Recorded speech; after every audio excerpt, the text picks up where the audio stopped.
welcome to another Geno 3 podcast with your host Andy. This is episode 7, and this week I am joined again by Kirsty. How are you? I'm really good, thank you. How are you? Not bad, not bad. Last time we talked on a wee pod, it was largely about fibre and gut microbiome. So this time I think is going to be a bit of a follow-on, and we're starting to kind of look at expanding, I suppose, a bit more on the different types of fibre and looking at that fairly new concept of trying to get 30 plants into your diet per week, and really kind of looking at what that is, the impact of it on the body, and the importance of polyphenols. So Kirsty, if you want to kind of kick us off on this fairly sort of short and punchy pod. Yeah, that's great. I wanted to do a part 2 on the fibre because it's quite a meaty topic, and I felt that doing it all in one would be just that little bit too much to go over everything in detail, and for our listeners to sort of take on some of the things that we're talking about. The last time I know we talked a lot about the type of fibre that helps you go soft and bulky and all of that, and we had quite a good discussion around that, where if you eat a lot of fibre with the skin, the fibre in the skin will help keep everything flowing naturally. But actually, where the science, there's a lot on sort of previously it would have been insoluble and soluble, and that's the two types of fibre. Even when I was in the classroom teaching, that's how I taught it. Yeah. Fibre comes in two forms, and that's there's still a lot of that out there, but actually the science is moving a lot towards fibre being classed more than just that. It's classed according to its properties, so there's much more than just there's a soluble type and an insoluble type. So it could be classed according to its viscosity, for example, whether that type Good of word, fibre. viscosity. I know, a nice complex word, but so there's types of fibre that are classed according to their viscosity and whether that forms a gel in your gut. Or there's other ones where they're classed according to their fermentability, which is how easily they can be broken down by the good bacteria living in the gut. And so there's quite a number of the different properties. So is this something you've been looking into sort of in the background then, just keeping up to date with sort of current research and science and stuff? That's it, yeah. So this is fairly new. And the science, the sort of texts and things are catching up, and education probably is catching up with that. If I was in the classroom today, I wouldn't be just teaching insoluble and soluble anymore. I'd be going a bit more, doing a bit more of the umbrella approach of what fibre is in terms of the different classes of it. And that's where we talked a lot the last time about how if you have a variety of different types, and you imagine your gut as like a Scottish hill, and having a variety of different types of things in your gut or on your Scottish hill, you're going to feed it the right things so it blooms heather and it's beautiful and all of that sort of thing. Doesn't end up like Mordor, I think, that Lord of the Rings refugees before, this desolate, horrible place. Correct. We actually want it to be flourishing. Exactly. So the different types of fibre, you want to hit the 4 or 5, or there's more than 4 or 5. You want to hit quite a few of the different types that have their different properties to give your gut the best microbiome and the best sort of health that you can give it. And to do that, I know the last time we talked a lot about 30 grams a day is sort of the target for the NHS, and a lot of people have 18 grams a day as the average in the UK, so we're a bit off. And people might want to be quite prescribed by that and get apps and see where their 30 grams is. But a good starting point is just increase the colour and on your plate, increase the fruit and veg, increase the whole grains, have plenty of colour, and just be mindful of it, and that should increase it. And that's because there seems to be a sort of growing bit of information now coming out around nutrition in respect of brain health. Could you talk a wee bit about that? Is that like how the impact sort of certain types of nutrition, or what we consume, impacts on brain health? Well, and in relation to things like fibre, which is what this pod is about. Fibre and all of the different types are linked to the microbiome, and the microbiome is linked to inflammation in the body and your immune system in the body, which is going to have a direct impact on things like your brain health. So it's like such a good place to start if you're looking at a health journey and where to start. It's such a good place to start because of all of the things that your gut is linked to, including brain as well. So we'll talk a wee bit more about that, because I'm going to talk about antioxidants and polyphenols and things, which all links in with that further on in the pod. Okay. So I suppose you've mentioned 30 plants. And how would we go about getting 30 plants in your diet in a week? I mean, it sounds quite a big number. Yeah, so the 30 plants is this. I wanted to put this in because this goes hand in hand with the sort of increase in the fibre anyway. And this is fairly new. Again, quite trendy advice. There'll be a lot in the media about this, and actually rightly so. The origins of that advice that's not on the NHS. This is something that's based on lots of studies. It's and from the American Gut Project in 2018. There's been studies that found people who ate a wider variety of plants, so 30 or more, have a more diverse gut microbiome, which is linked to improved digestion, immunity, metabolism, all of that stuff I've just said, and your overall health. So I thought it was a good link with the fibre, because if you're naturally going to be increasing your fibre, you're going to naturally be hitting more plants a week. And it sounds daunting, but actually it's not as hard as you think. The guideline for it sort of emphasises variety and not just quantity. So saying, I have 7 apples a week, so that's me hitting my 7 of my 30. No, it's the variety that's important, not the quantity as much. You want to have 30 different plants a week. And it's not just fruit and veg. We're the 5 a day advice in the UK, 5 a day fruit and veg. It's not just that. It's also your whole grains, or your grains, your nuts, seeds, herbs and spices as well. So they're all included in that. So they're all included. I really like it because it's much more of a range of foods that you can include in your diet to get that number up. I think it's really good. I think it gives people like the opportunity as well. You're sitting thinking 30 plants, blooming heck, I don't know 30 plants. But where are we going to get that from? But you're bringing on board these other elements as well, so that they count towards that. So it probably doesn't seem as daunting, and maybe a bit more realistic and manageable possibly for people. Well, that's it, because herbs and spices, they're small. Just add in cinnamon into your banana loaf. There's an extra one into your banana loaf recipe. It's easy to do if you just spend a bit of time thinking about how you can incorporate them, which is why I like it. And I think it's a really, obviously the science backs it as well. The studies are backing So it's interesting this. It's come to like 30, it's not 20, it's not 40, it's like 30. Is there any sort of rationale for that? Well, 30 or more.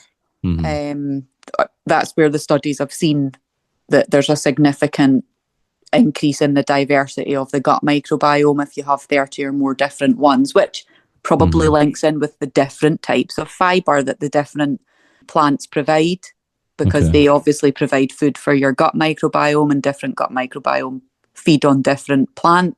So that's why you're probably seeing a big result from these studies, because people are having the diversity of the different types of fibre. So it's all linked. That's cool. So from a sort of practical perspective, people are sitting there thinking, right, I'm hearing 30 plants. I can get that from a variety of different sources. What are some of kind of like, thinking about accessibility for people, how would people go about sort of planning that out? How would they be able to access information about that? Where could they go and buy what they need?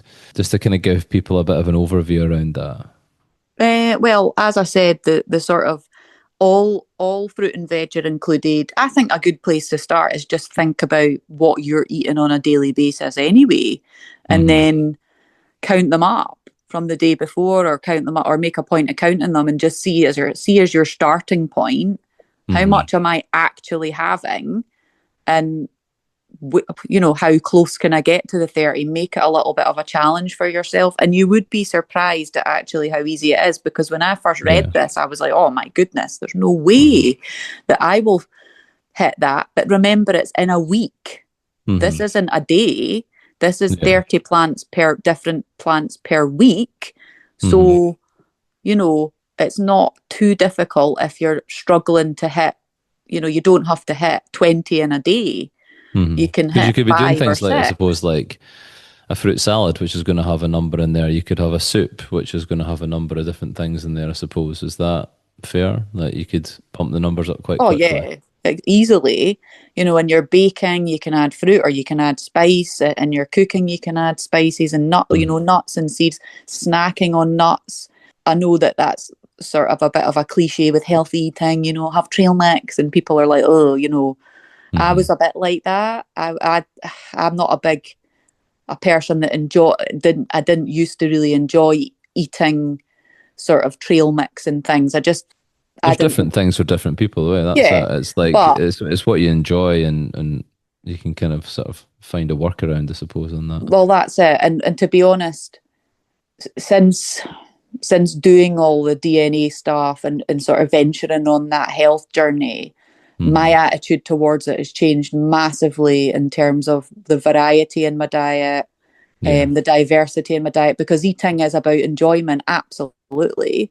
But Hmm. also for me, it's a lot is about what am I feeding my body? How am I nourishing it? How am I helping release toxins and all of that? And nuts Brazil nuts in particular, absolutely brilliant for toxin Hmm. pathways, detoxing and things, your detoxing pathways. So it's changed a lot for me. And having the 30 plants, the nuts was a part of that and the seeds was part of that. And I just eat them. I don't absolutely love it. I don't sit there and go, I absolutely love eating these. It's fine. It's okay. But I'm Hmm. eating for nutrition. I'm eating for health rather than this is a chocolate bar and I'm really going to enjoy it. Or I'm out at the cinema and I'm having popcorn and that's about eating for pleasure. Hmm. Some people might eat things like trail mix for pleasure, but personally, it's more for the health benefits for me. So, in sort of relation to your question, how can people go about that? Just count up what you're having, be more mindful of it, and there's easy things you can do to increase. Just start by increasing, saying, right, I'm just going to increase by one or two a week. Yeah. Make it a bit of a challenge. Sort of Um, gradual build up from there. that's it.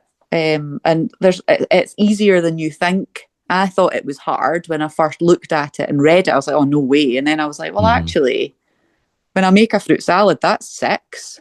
So there's six in my week. And now, when I've counted it, and I know with you as well, because you eat Hmm. quite similar stuff because we live in the same household, but Yeah. sometimes I'm having 25 a day, Which is a different, big number.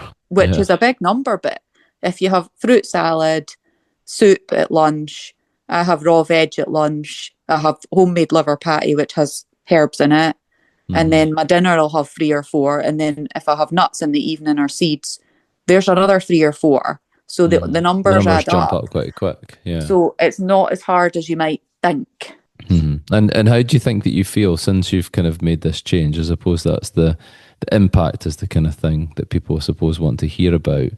Have you noticed anything different since Well, you've I would, been kind of consuming this, or has it not been for long enough as yet to see changes and things? Or well, I think I've lost weight hmm. because naturally I am fuller.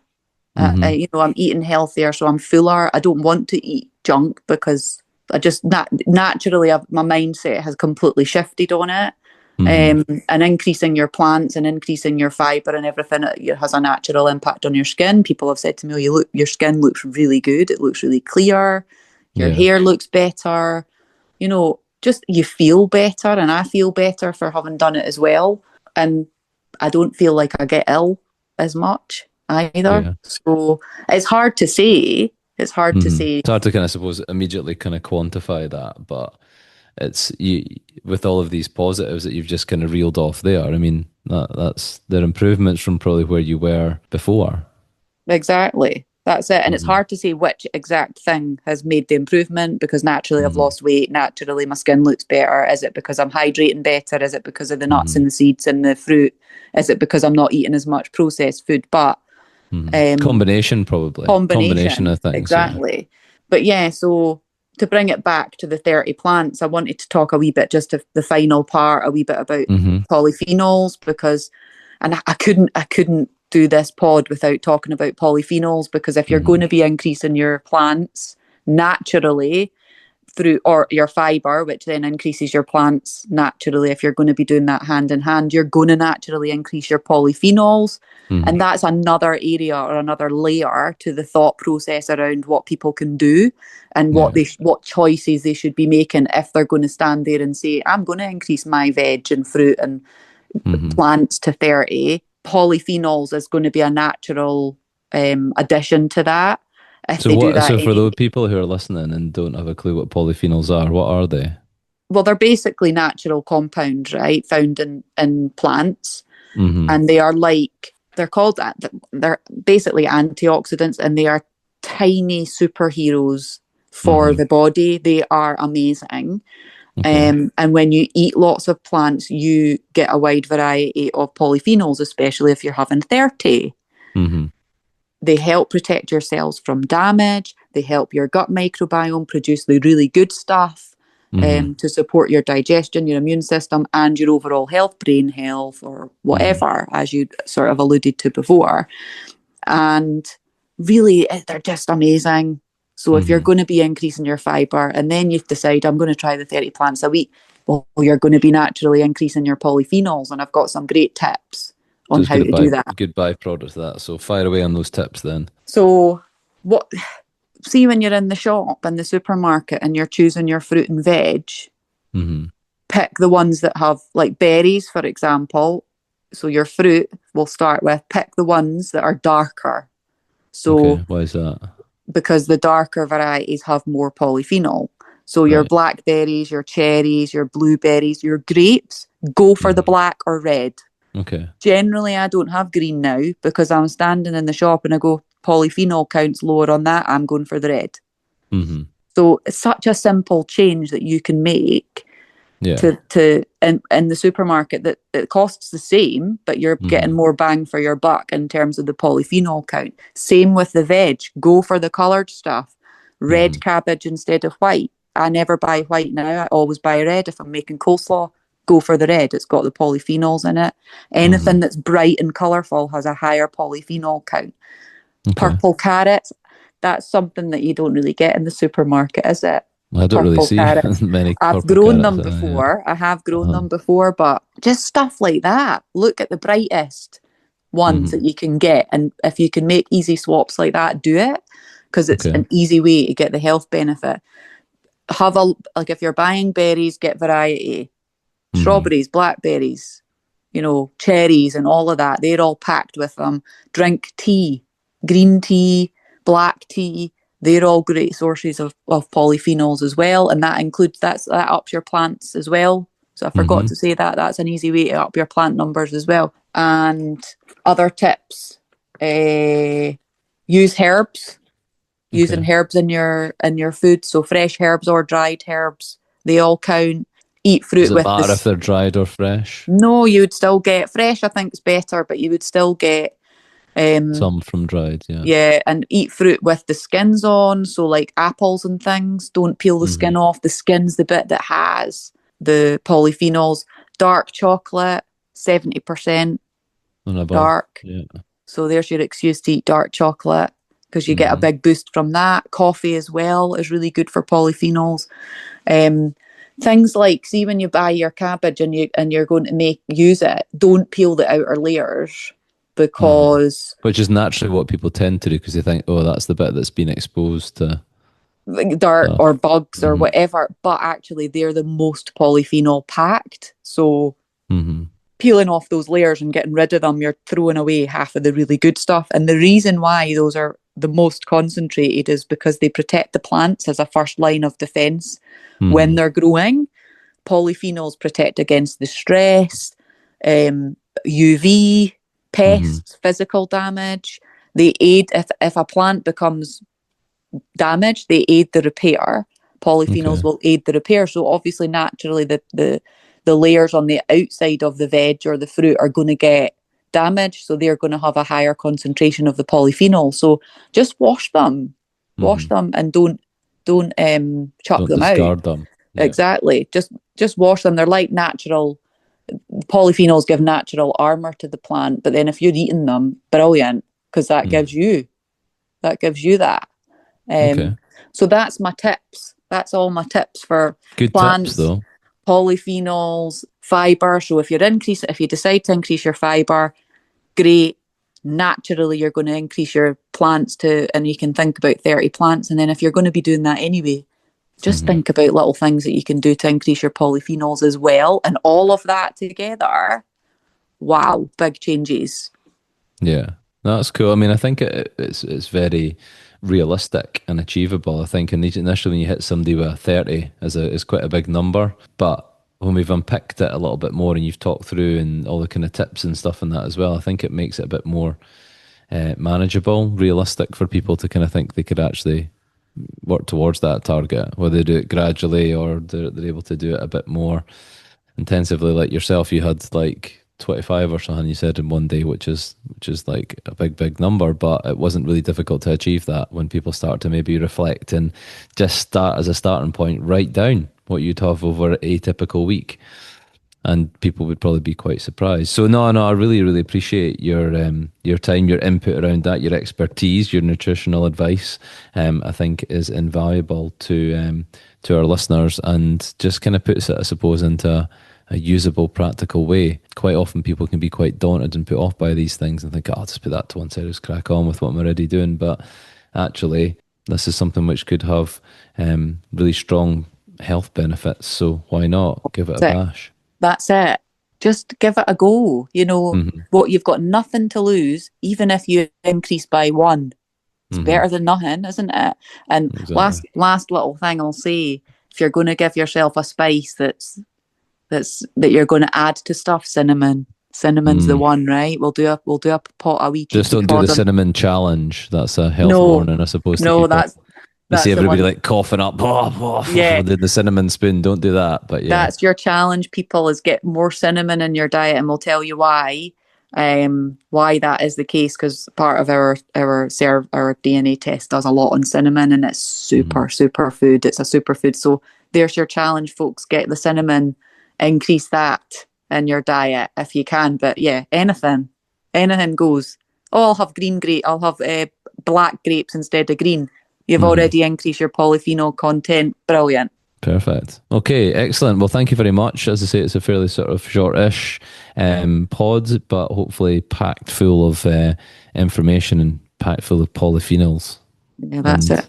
And look out for the next pod on cinnamon, guys.